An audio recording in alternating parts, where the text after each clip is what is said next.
हाय दोस्तों, मेरा नाम है सचिन और आप देख रहे हैं स्टॉक मार्केट गुरु। और मैंने स्टार्ट किया है टेक्निकल एनालिसिस का कोर्स जो है बिगिनर्स के लिए।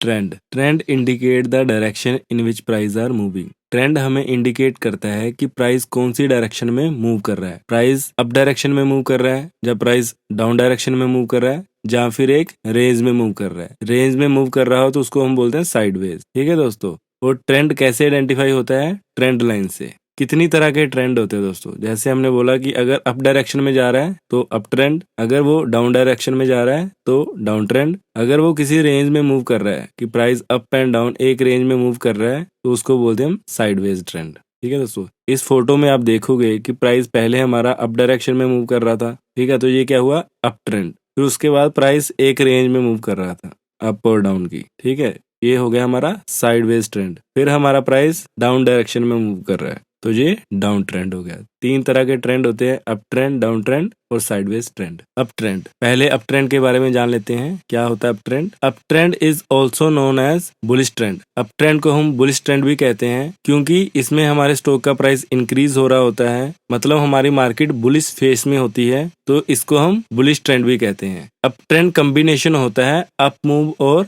डाउन मूव का। इसको हम ऐसे समझते हैं। देखो, स्टॉक मार्केट कभी भी ऐसे नहीं जाती, स्ट्रेट नहीं जाता कोई भी। अगर स्टॉक का प्राइस इंक्रीज हो रहा हो तो वो ऐसे स्ट्रेट नहीं जाएगा। वो कैसे जाएगा? Up move, down move, up move, down move, up move, down move. तो ये क्या है? कॉम्बिनेशन है अप मूव और डाउन मूव का। और थर्ड चीज क्या है कि अप ट्रेंड में स्टॉक का प्राइस हायर हाइज और हायर लोज बनाता हुआ ऊपर जाता है। हायर हाइज और हायर लोज, इसको हम डिटेल में पढ़ते हैं आगे। देखिए, इस फोटो में आप देख रहे हो कि स्टॉक का प्राइस हमारा हायर हाइज बनाता हुआ जा रहा है। और थंब रूल क्या है अप ट्रेंड के लिए? Never cell in an up trend. Up trend में आपको कभी भी स्टॉक को शॉर्ट नहीं करना चाहिए। सेल की अपॉर्चुनिटी नहीं ढूंढनी चाहिए अप ट्रेंड में, हमेशा बाय की अपॉर्चुनिटी ढूंढनी है आपने। अगर आप अप ट्रेंड के स्टॉक में शॉर्ट करोगे तो आपके चांसेस हैं कि आप नुकसान कर बैठो अपना। इसलिए जो अप ट्रेंड का स्टॉक है उसमें आप बाय की अपॉर्चुनिटी ढूंढिए, लॉन्ग की। ठीक है, सेलिंग नहीं करनी इसमें। ये थंब रूल है, ध्यान से इसको नोट कर लीजिए। अप ट्रेंड में दोस्तों स्टॉक हमेशा हायर हाइज और हायर लोज बनाता हुआ ऊपर जाता है। इसको हम समझते हैं कैसे, क्या मतलब है इसका। हमारा स्टॉक का प्राइस यहाँ कहीं है, ठीक है, इसका मान लो ये लो है। अब हमारा स्टॉक का प्राइस मूव किया कुछ ऐसे, और ये जो पॉइंट है ये हमारा क्या बनाया इसने? हाई बनाया। ये पॉइंट जो है ये लो तो है लेकिन पहले वाले लो से ऊपर है, तो इसको हम बोलेंगे हायर लो। इस लो से ऊपर है इसलिए बोलेंगे हायर लो। अब ये ऐसे मूव करता है कुछ, और ये जो पॉइंट है ये हमारा इस हायर से ऊपर है, तो इसको क्या बोलेंगे हम? Higher highs. और इसको क्या बोलेंगे? हायर लो।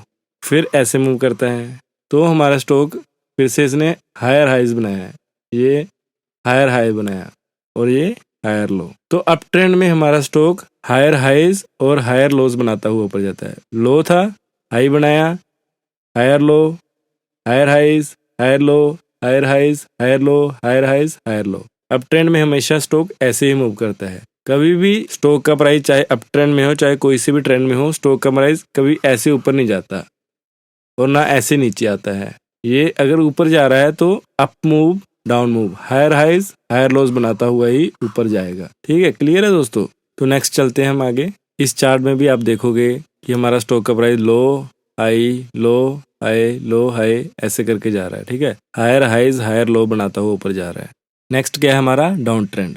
जैसे दोस्तों इसका नाम ही बता रहा है कि हमारा ट्रेंड डाउनवर्ड डायरेक्शन में है, मतलब हमारे स्टॉक का प्राइस नीचे आता है इसमें। इसको हम बेरिश ट्रेंड भी बोलते हैं। प्राइस हमारा डिक्रीज कर रहा है तो स्टॉक हमारा बेरिश फेस में है। ठीक है, तो इसको हम बोलते हैं बेरिश ट्रेंड भी। अप ट्रेंड में हम क्या बोलते थे? उसको बुलिश ट्रेंड बोलते थे, क्योंकि स्टॉक का प्राइस इंक्रीज हो रहा था, बुल फेस में था स्टॉक, तो इसलिए हम उसको अप ट्रेंड बोलते थे। और डाउन ट्रेंड में हमारा बेयर फेस में होता है तो उसको बेरिश ट्रेंड भी बोलते हैं। डाउन ट्रेंड कॉम्बिनेशन होता है down moves and up moves का। कैसे, इसको समझते हैं हम। Down move, up move, down move, up move, down move, up move, down move, up move, down move, up move, ऐसे मूव करता है। ठीक है। थर्ड क्या है कि इसमें स्टॉक का price lower highs and lower lows बनाता हुआ नीचे आता है।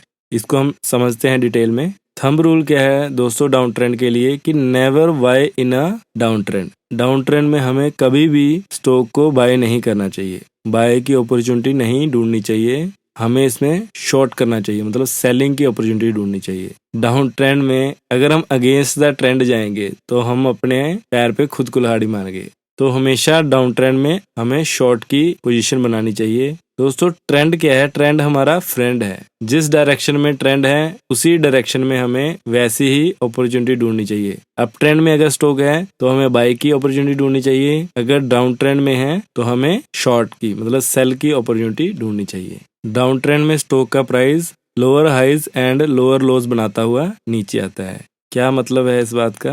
हमारा स्टॉक का प्राइस मान लो यहाँ कहीं था, ऑलरेडी एक हाई पे था, अब हमारा स्टॉक ऐसे मूव करता है। अब ये जो पॉइंट है ये क्या बनाया इसने? लो बना दिया। फिर ये जो पॉइंट है ये हाई तो है लेकिन इस हाई से नीचे है, ये वाले हाई से नीचे है, तो इसको क्या बोलेंगे हम? Lower highs. ठीक है। फिर हमारे स्टॉक का प्राइस ऐसे मूव किया कुछ। अब क्या है, ये वाला लो जो है वो इस लो से नीचे है, तो इसको हम बोलेंगे लोअर लोज। और ये हाई इस हाई से नीचे है, तो ये क्या है? Lower highs. पहले वाला जो लोअर हाई था उससे नीचे है, तो इसको भी हम क्या बोलेंगे? Lower highs. फिर ये ऐसे मूव किया, तो ये क्या बनाते जा रहा है? ये लोअर लोज। यहाँ पे बनाया लोअर लोज, ये बनाया इसने लोअर हाइज। मेरी हैंड राइटिंग थोड़ी ऐसी सी है, सॉरी उसके लिए। ये हायर लोज। तो आप देख रहे हो दोस्तों, हाई था हमारा स्टॉक, स्टॉक ने हाई बनाया हुआ था, उसने पहले लो बनाया, फिर जो हमारा ये इसने हाई बनाया पहले वाले हाई से नीचे है, तो इसको बोला हमने हायर लोज। ठीक है। फिर इसने लो बनाया और जो इससे पहले वाले लो से ये नीचे था, तो इसको हम बोलेंगे लोअर लोज। फिर हाई ये बनाया जो पहले वाले हाई से नीचे है, तो इसको बोला हमने लोअर हाइज। फिर lower lows, lower highs, lower lows, lower highs. ठीक है दोस्तों, स्टॉक कभी भी ऐसे मूव नहीं करता कि डायरेक्ट नीचे आ गया, वो हमेशा down move up move, down move up move, down move up move ऐसे करके नीचे आता है। कौन से ट्रेंड में? डाउन ट्रेंड में। और अप ट्रेंड में क्या था हमारा? Higher highs, higher highs, higher highs, higher highs, up move, down move. अब बात कर लेते हैं दोस्तों साइडवेज ट्रेंड की। साइडवेज ट्रेंड को दोस्तों हॉरिजॉन्टल ट्रेंड भी कहा जाता है। ऐसा क्यों बोला जाता है? क्योंकि इसमें हमारा प्राइस हाइज और लोज की एक रेंज में मूव कर रहा होता है। और ऐसा क्यों होता है? क्योंकि हमारी सप्लाई और डिमांड नियरली इक्वल हो जाती है। सप्लाई और डिमांड, ये क्या नया कंसेप्ट कुछ है? तो चलो इसको हम समझते हैं डिटेल में, क्या है सप्लाई और डिमांड, कैसे शेयर मार्केट में ये काम करती है। क्योंकि हमारा स्टॉक इसी पे डिपेंड करता है, सप्लाई और डिमांड पे। ठीक है दोस्तों, अपने अप ट्रेंड और डाउन ट्रेंड तो पढ़ लिया कि क्या होता है, लेकिन ये एक्चुअल में किसके कारण होता है? ये होता है सप्लाई और डिमांड के कारण। अगर हमारे जो सप्लाई है वो एक्सेस मात्रा में है, मतलब सप्लाई ज़्यादा है और डिमांड कम है, तो हमारे स्टॉक का प्राइस नीचे आ जाता है। ठीक है, तो डाउन ट्रेंड स्टार्ट हो जाता है। अगर सप्लाई हमारी कम है और उस स्टॉक की डिमांड बहुत ज़्यादा है, तो हमारा प्राइस अप डायरेक्शन में मूव करता है, तो अप ट्रेंड स्टार्ट हो जाता है। सप्लाई मतलब शेयर जो होते हैं हमारे, वो अगर ज़्यादा सेलिंग हो रही है, उसकी खरीदने वाला कोई है नहीं, डिमांड है नहीं उसकी, बेचने वाले बहुत सारे हैं, तो उस स्टॉक में ज़बरदस्त सेलिंग प्रेशर के कारण उसका प्राइस नीचे की ओर ड्रैग कर जाता है। अगर हमारी सप्लाई कम है, मतलब कोई बेच नहीं रहा, और डिमांड बहुत ज़्यादा है उस स्टॉक की, जैसा भी आपने पीछे देखा था टाटा के शेयर की बहुत डिमांड थी, सप्लाई थी नहीं, तो स्टॉक का प्राइस हमारा अब मूव कर गया था, बहुत ज़्यादा, बहुत इंक्रीज कर गया था, तो अप ट्रेंड लग गया था उसमें।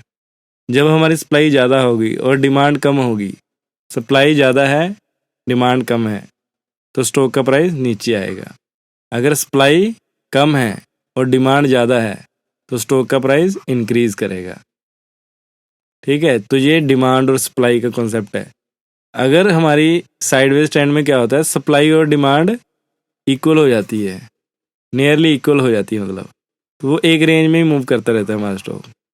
इसको देख लेते हैं ऐसा कब होता है।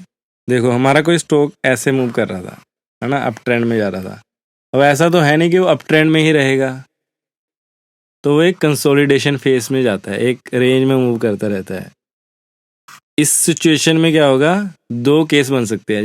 जहाँ से हमारा प्राइस ऊपर चला जाएगा, मतलब जो इसका पहला ट्रेंड था, प्रायर ट्रेंड ही आ सकता है इसमें, जो पहले अप ट्रेंड था। फिर यहाँ से ट्रेंड रिवर्सल हो सकता है।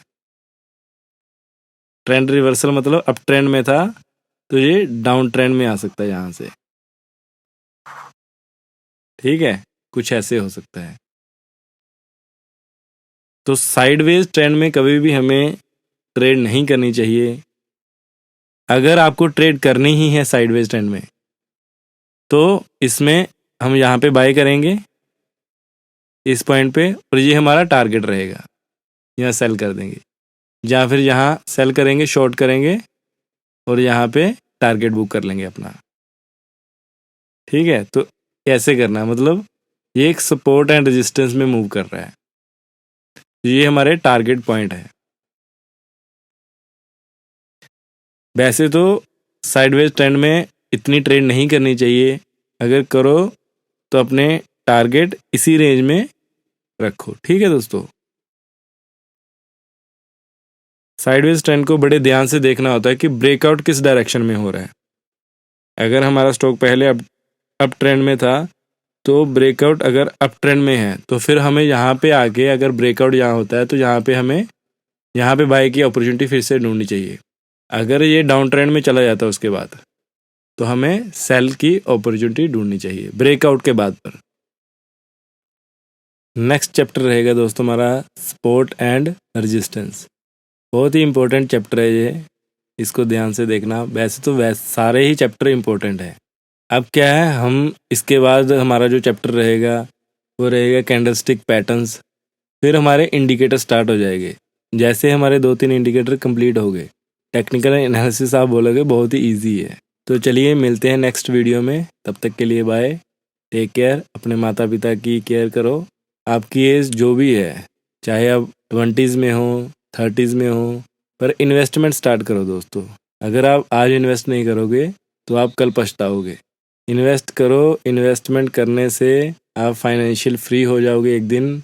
और 40 में रिटायरमेंट लो ना, 60 में रिटायरमेंट का क्या मतलब, क्या करोगे उस पैसे का? आपके बच्चे बैठ के खाएंगे, आपने क्या एंजॉय किया? स्ट्रेस फ्री रहो दोस्तों, इन्वेस्टमेंट करो, ट्रेड करो चाहे, लेकिन इंट्राडे के लिए मैं, अगर आपने 4-5 साल की वैसे स्विंग ट्रेडिंग कर ली है या इन्वेस्टमेंट कर लिया है, आपको अच्छी खासी नॉलेज है, तो आप इंट्राडे करो। शुरू में आके इंट्राडे मत करो, क्योंकि बहुत सारे बच्चे होते हैं जो शुरू में इंट्राडे करने लग जाते हैं और अपना नुकसान करके डिप्रेशन में चले जाते हैं। मैं ऐसा सजेस्ट नहीं करूंगा। मैं चाहता हूँ कि आपके पैसे बने, आप बहुत पैसा कमाओ, लेकिन आप गलत लोगों के वीडियोस देखे इंट्राडे मत करो, क्योंकि इंट्राडे के लिए बहुत एक्सपीरियंस चाहिए होता है दोस्तों। ठीक है दोस्तों, मिलते हैं नेक्स्ट वीडियो में। Bye, take care.